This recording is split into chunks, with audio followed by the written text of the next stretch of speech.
آج واک کے ساتھ ساتھ آپ سے ڈسکشن کرتے ہیں پاکستان کے حالات پہ اور کس وجہ سے پاکستان اس نہج پہ پہنچا ہوا ہے اور کیا سلوشن ہو سکتا ہے. 2 مرحلے ہوں گے. تو پہلے یہ کہ پاکستان کے حالات اتنے برے کیوں ہیں. تو اس کی ریزنز میں 2 بڑی ریزنز ہیں. ایک تو جو کرپشن ہے جو کہ میکرو لیول پہ پہنچ گئی ہے, بہت زیادہ کرپشن ہے اور وہ سوشلی ایکسیپٹیبل بھی ہو گئی ہے.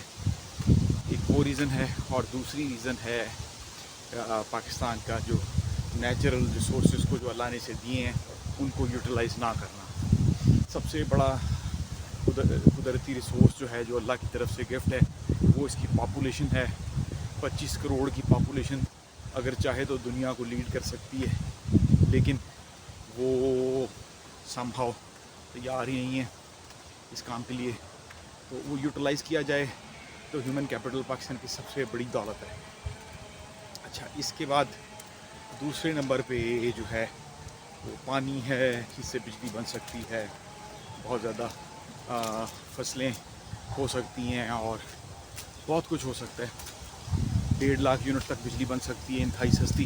چائنا نے اسی طرح ترقی کی تھی. چائنا نے 1.5 لاکھ 1.5 لاکھ بڑے چھوٹے ڈیم بنائے اور سیلاب بھی کنٹرول ہو گئے اور بجلی اتنی سستی ہو گئی کہ انہوں نے فلیٹ ریٹ یا آلموسٹ فری بجلی جو ہے وہ اپنی انڈسٹریز کو دے دی. اور وہ جب یہ فری بجلی کی سہولت تو یورپ امریکہ میں بھی نہیں مل سکتی انڈسٹریز کو. تو جب وہ مرحلہ آیا تو ان کی پروڈکٹس جو تھیں وہ پرائس وائز کمپیٹ کرنے لگی یورپ کی پروڈکٹس کو. اب پوری یہاں ویسٹرن مارکیٹس میں وہ بھری پڑی ہیں کیونکہ ان کا کوئی مقابلہ ہی نہیں کر سکتا.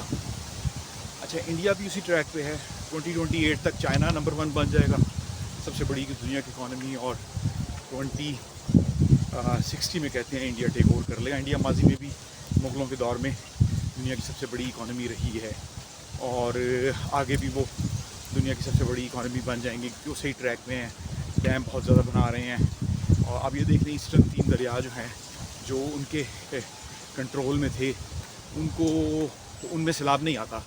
راوی ہے, ستلج ہے, بیاس ہے. اسی طرح بنگلہ دیش میں سیلاب آتے تھے. انڈیا نے وہ سارے ان کا جو پانی تھا وہ یوٹیلائز کر لیا. اب وہ پانی سے بجلی بنتی ہے, لوگوں کے لیے خوراک پیدا ہوتی ہے, جبکہ پاکستان اپنی حماقت میں وہ سارا پانی سمندر میں گرا دیتا ہے. 6 مہینے ڈوبا رہتا ہے اور 6 مہینے خشکی سے مرتا رہتا ہے.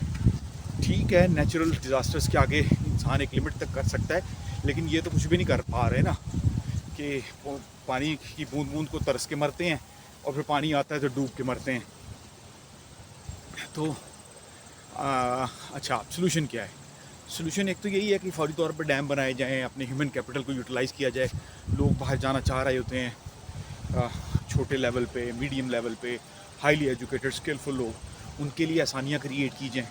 سم ہاؤ جو بہت ایکسٹرا کوالیفائڈ لوگ ہوتے ہیں وہ باہر اپنی جاب تلاش کر لیتے ہیں, سب کچھ کر لیتے ہیں, تو بھی یہاں منسٹریل لیول پہ ان کو تنگ کیا جاتا ہے. حالانکہ اوورسیز پاکستانی ہی ہیں جن کے سر پہ پاکستان چل رہا ہے. پھر جو چھوٹے اور میڈیم لیول کے لوگ ہیں وہ تو اب دیکھ ہی چکے ہیں کہ ان کے ساتھ کیا سلوک ہوتا ہے, پاکستان کی ایمبیسیز کیا کرتی ہیں. یعنی یہ وہ ہیں جو پاکستان کے لیے بریڈ اینڈ بٹر کما رہے ہیں اور پورے پاکستان کو اندرون خانہ کرپشن پہ لگا کے سروائیول انہی اوورسیز کی سر پہ ہو رہی ہے. اور انہی کے ساتھ جو سلوک کیا جاتا ہے وہ تو اس کو بہتر کیا جائے, ان کی عزت کی جائے. جہاں سے آپ روٹی کھا رہے ہیں, جہاں کیونکہ بھیک مانگ کے ہم نے 75 سال میں جتنی ترقی کرنی تھی وہ اگلے 700 سال بھیک مانگتے رہے تو اتنی ہی ترقی ہوگی. دنیا کے سب سے نچلے آخری نمبروں پہ ہم ہوں گے, کوئی عزت نہیں ہوگی. اور وہ جن ملکوں کو ہم حقارت سے دیکھتے تھے آج سے 30 سال پہلے, آج وہ پاکستان کو قرضے دینے کی پوزیشن میں ہیں. ٹھیک ہے نا. تو ایک تو یہ ہیومن کیپٹل کو یوٹیلائز کیا جائے, اپنی ترجیحات بہتر کی جائیں. نیچرل ریسورسز 1.5 لاکھ یونٹ بجلی بن سکتی ہے تو 1.5 لاکھ یونٹ بجلی پانی سے بنائیں اور وہ مفت دیں انڈسٹریز کو, سب کچھ کریں. لیکن وہ بجلی تو آئے گی 10 سال بعد. فوری طور پہ کیا جا سکتا ہے؟ اب شارٹ ٹرم سلوشنز جو ہیں اس میں جیسے IMF کے پاس ہی چلے جاتے ہیں قرضہ لینے کے لیے اور وہ پھر کہتے ہیں جی ٹیکس بڑھا دو. ٹیکس بڑھاتے ہیں, آلریڈی انڈسٹری جو مر رہی ہے وہ مزید فوت ہو جاتی ہے, وہ سروائیول کی پوزیشن میں ہی نہیں رہتی. تو وہ کوئی سلوشن نہیں ہے. یہ ایسے ہی ہے جیسے دل کے مریضوں کو ماضی میں کہتے تھے بیٹا بلاکرز آج سے بہت سال پہلے کہ وہ نہ دیں کیونکہ دل پہلے کام نہیں کر رہا تو وہ مزید سلو ہو جائے گا. جبکہ پھر یہ ایک اسٹینڈرڈ آ گیا کہ جی بیٹا بلاکرز آپ دیں، کیونکہ دل کو آپ کہتے ہیں کہ جی آرام سے کام کرو تو اس کی پمپنگ کیپیسٹی بڑھ جاتی ہے.